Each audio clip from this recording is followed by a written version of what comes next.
Buenas noches, hermanos. Estamos ya en la cuarta semana de la cuarentena por el coronavirus. Espero y oro que estén creciendo juntos en el Señor, utilizando el tiempo en casa de pasar más tiempo en la palabra, aprendiendo de memoria los versículos que les hemos propuesto y orando los unos por los otros. Le quiero mencionar esta noche algunas cosas, peticiones de oración también. Y luego vamos a transicionar de la Pascua, que estuvo hace una semana y media, a volver a Gálatas, la epístola a los Gálatas, y vamos a hacer un repaso y también de los versículos en este tiempo. Pero quiero mencionar, mañana es el día 23, vamos a estar pintando con el pastor Matías aquí en la cocina de la iglesia. Si hay algún hermano que vive cerca y quiere venir y darnos una mano, también el hermano César González va a estar. Entonces, no vamos a pintar todo, pero la mayor parte. Y también voy a estar comunicándome con ustedes individualmente en lo demás de esta semana para ver si hay algunas necesidades y para que podamos estar ministrando y ayudándonos los unos a los otros mutuamente, como vimos el domingo pasado en Gálatas 6:10, de hacer bien a todos, mayormente a los de la familia de la fe. También que recordemos de orar por la salud de nuestros hermanos mayores en la iglesia. Quiero mencionarles Hugo y Silvia Brancatelli, la hermana Sofía Duarte, abuela Candelaria, el hermano Daniel y la hermana Elsa Hoffman, y el hermano Daniel y la hermana Elsa Naus, el hermano Rubén Montenegro, su esposa Marta, tía Ketty y Miriam, el hermano Ramón Neira, hermana Perla de Pavesio, hermana Elba y Juan Ruiz Díaz, y los hermanos Juan y Celia Velardes, y también a ella no le va a gustar que menciono a ella junto con los hermanos mayores, pero la hermana Mirta Servid, por su proceso de la quimioterapia y todo lo que es el tratamiento en este tiempo por el cáncer que tiene. Oremos los unos por los otros en estos días. No solamente en esto, pero también yo quiero que estén orando por y pensando en específicamente una o dos o tres personas conocidas suyas que necesitan a Jesucristo. Puede ser un ser querido, puede ser alguien que está en la casa contigo, puede ser un vecino, un compañero de trabajo o de colegio, y que utilices el teléfono, que utilices los medios sociales que tenemos para comunicarse con ellos y para apuntarles a Jesucristo en este tiempo. Oremos y luego pasemos a Gálatas. Padre nuestro que estás en los cielos, necesitamos siempre de ti. Tú eres el único y verdadero Dios, el Dios santo y justo, perfecto y eterno. El Dios que nos ama a pesar de que somos por naturaleza pecadores, infractores de tu ley, merecedores de tu ira y condenación. Y Señor, te damos gracias por el Señor Jesucristo, tu propio Hijo, Dios hecho hombre, que murió en la cruz por nosotros, para rescatarnos de la esclavitud del pecado, de la perdición eterna, y para ofrecernos vida eterna, perdón de pecados, y ser hecho hijo tuyo por medio de la fe en Jesús. Pedimos, Padre, que esta noche y este tiempo en tu palabra sea de ánimo, de edificación, de desafío, de reto, de consolación. Que Cristo sea cada vez más formado en nuestras vidas. Que obres y cuides a nuestros hermanos, especialmente los hermanos mayores de edad, a los cuales hemos nombrado. Y Señor, que cuides a toda la familia de la iglesia, inclusive a los que son susceptibles a este virus, especialmente menciono ahora que no mencioné antes, la hermana Priscila Santa Cruz. Que cuides a todos, que obres en nosotros para la gloria de tu nombre. Te lo pedimos en el nombre de Jesús. Amén. Como mencioné, yo quería llevarlos a Gálatas nuevamente y por lo tanto hagamos un repaso y espero que sea algo visual también con ustedes. El Espíritu Santo había inspirado al apóstol Pablo a escribir la carta o epístola a los Gálatas. Y el propósito era para defender el evangelio verdadero de Jesucristo. Y lo hizo en tres maneras. Y hemos visto en los capítulos 1 y 2 que lo hizo a través de una defensa personal. Él tuvo que defender su propio ministerio y mensaje. Y en los capítulos 3 y 4, y estamos actualmente en el capítulo 4, la defensa doctrinal basada en las Escrituras del Evangelio verdadero y la defensa práctica, cómo se ve esto en nuestras vidas, que veremos en los capítulos 5 y 6. Desarrollamos y repasamos lo que fue la defensa personal en los capítulos 1 y 2, lo llamamos la gracia y el Evangelio, donde Pablo explicó primero el problema del falso Evangelio, después como él había recibido el Evangelio directamente de Jesucristo y no de los otros apóstoles, él detalló eso, la segunda parte del capítulo 1. En el principio del capítulo 2, él explicó que los demás apóstoles aprobaron su mensaje y ministerio y luego él explicó algo que si no tuviéramos este relato, no sabríamos que había un problema una vez con el apóstol el apóstol Pedro en Antioquía, y el apóstol Pablo tuvo que resistirle cara a cara por el problema de Pedro de hacer diferencia entre gentil y judío y no respetar el evangelio y la gracia de Jesucristo. Y los versículos para memorizar en esta sección son Gálatas 1, versos 4 y 5, el cual se dio a sí mismo por nuestros pecados para librarnos del presente siglo malo, conforme a la voluntad de nuestro Dios y Padre, a quien sea la gloria por los siglos de los siglos. Amén. Y también Gálatas 2:20, que dice, con Cristo estoy juntamente crucificado, y ya no vivo yo, mas vive Cristo en mí. Y lo que ahora vivo en la carne, lo vivo en la fe del Hijo de Dios, el cual me amó y se entregó a sí mismo por mí.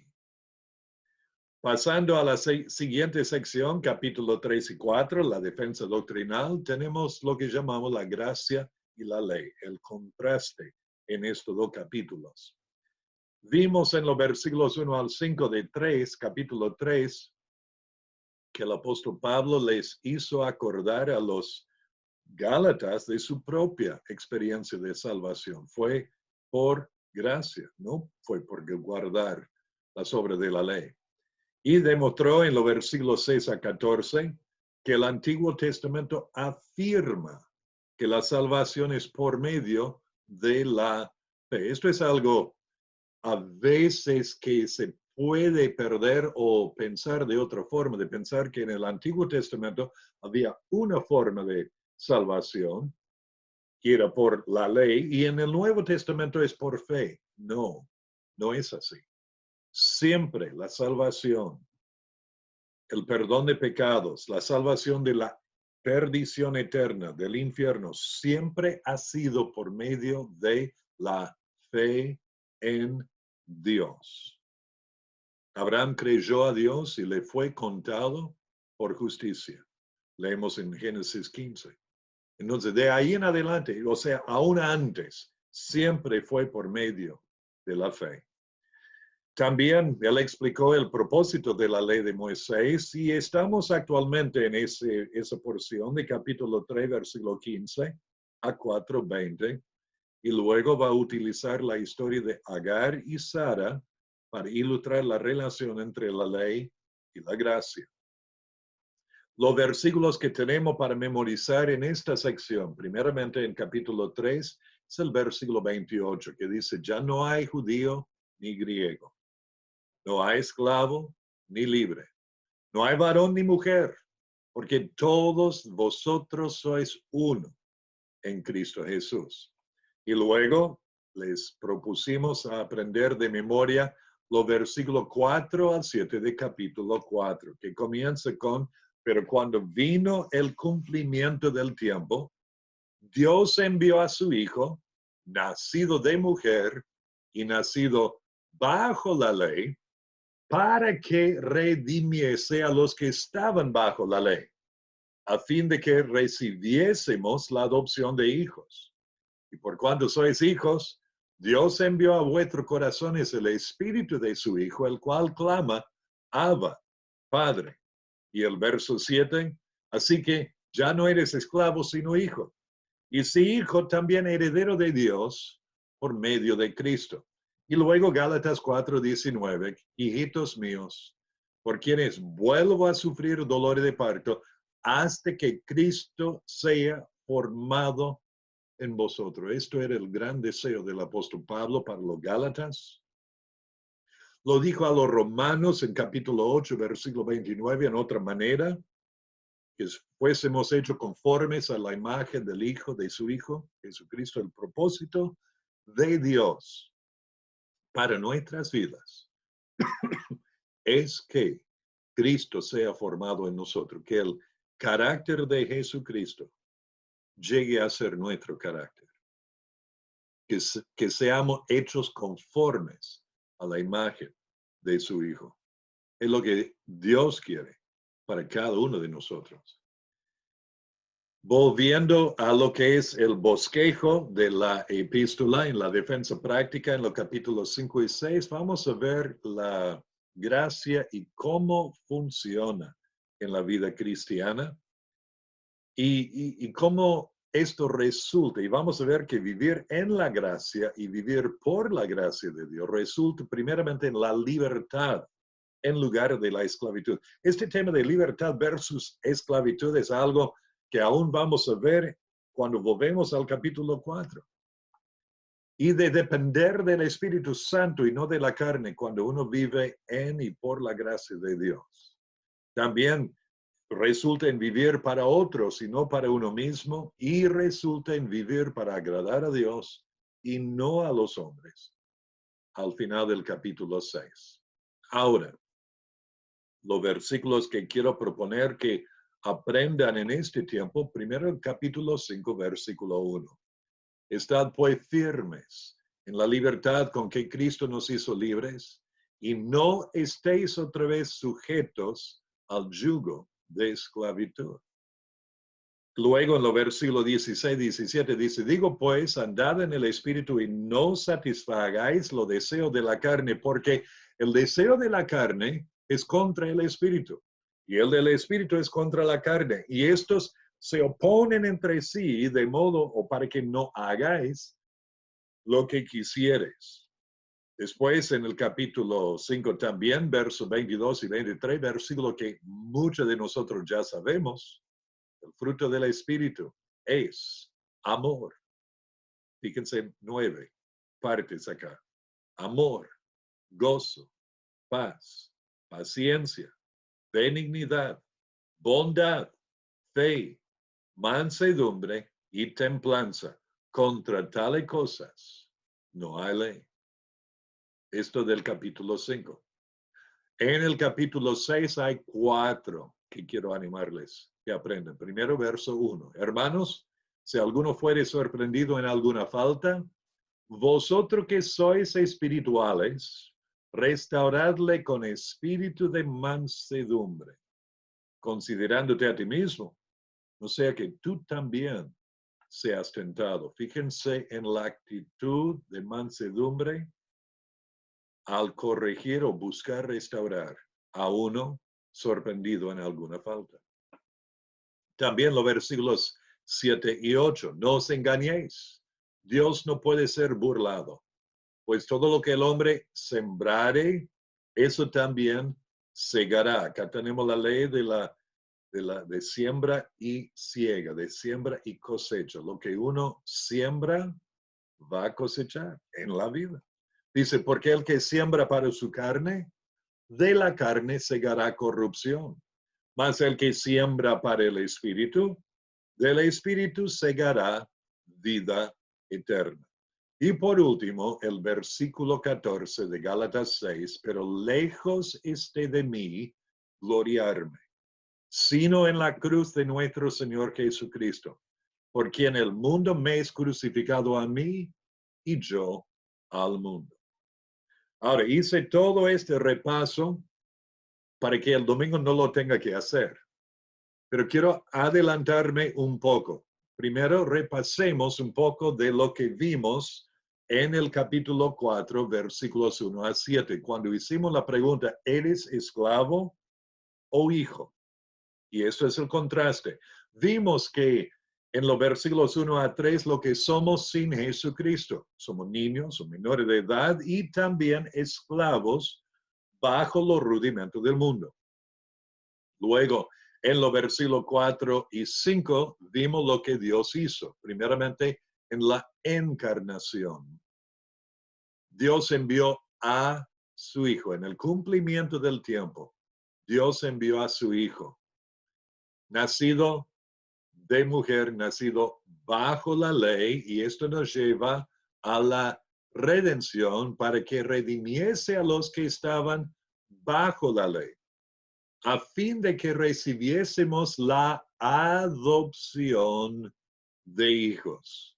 La redención, Cristo vino para redimirnos o comprarnos de la esclavitud del pecado y de la maldición de la ley, y al adoptarnos recibimos lo que se llama la adopción de hijos de Dios. Y luego lo que somos en Jesucristo. Somos hijos. El hijo tiene la naturaleza del padre, pero el esclavo no la tiene. Vimos que el hijo tiene un padre, el esclavo tiene un amo. El hijo obedece por amor, donde el esclavo obedece por temor. Y el hijo es rico, el esclavo es pobre y el hijo tiene un futuro por su herencia. El esclavo no lo tiene. Ahora, adelantándonos para el domingo, vamos con eres esclavo o libre. Fíjense, versos 1 a 7 eres esclavo o hijo. Ahora, eres esclavo o libre. Y en los versículos 8 al 11 vamos a considerar esto, y luego de 12 al 20 eres enemigo o hijo, donde se hace ese contraste. Digo en este momento, no sé si voy a predicar sobre, déjenme volver para atrás un poco, no sé si voy a predicar sobre los versículos 8 a 11, no más, o si vamos a ir hasta el versículo 20 también. Muchas veces lo que propongo el miércoles o temprano en la semana, al seguir estudiando y preparando el mensaje, luego encuentro que Dios tiene otro plan. Y a veces tengo que reducir la cantidad de versículos que vemos o en el párrafo para poder concentrarnos más en el mensaje y no ir más allá de lo que es y ir pasando tanto tiempo. Por lo tanto, hermanos, esto es lo que deseamos ver este domingo. Volviendo a Gálatas, haciendo esta transición, mientras que estamos en cuarentena, continuaremos usando este medio de pasarles los mensajes. No, o sea, el gobierno menciona y está dando ya la idea de que va a seguir la cuarentena hasta el 4 de mayo. Sin embargo, creo que el hecho de no poder reunirnos todos va a continuar por un tiempo más. Y además yo temo por la salud, no temo, pero me preocupo mucho por la salud de nuestros hermanos mayores que mencioné antes. Y por lo tanto, puede llegar a pasar unos meses antes de que podamos volver a reunirnos como iglesia entera. Por lo tanto, necesitamos seguir usando este medio, pero por otro lado, orando mucho los unos por los otros. Estamos dejando de congregarnos, no porque no queremos congregarnos, sino porque es sabio y prudente en este tiempo para no hacer o ayudar a avanzar la pandemia del coronavirus. Pero temo también que al acostumbrarnos a quedarnos en casa, va a llegar a ser algo fácil de hacer después, aunque por lo que me dicen ustedes y lo que siento yo, cuánto los extraño. Y digo de corazón, los amo y quiero que Cristo sea formado en nosotros. Que el Señor los bendiga, hermanos.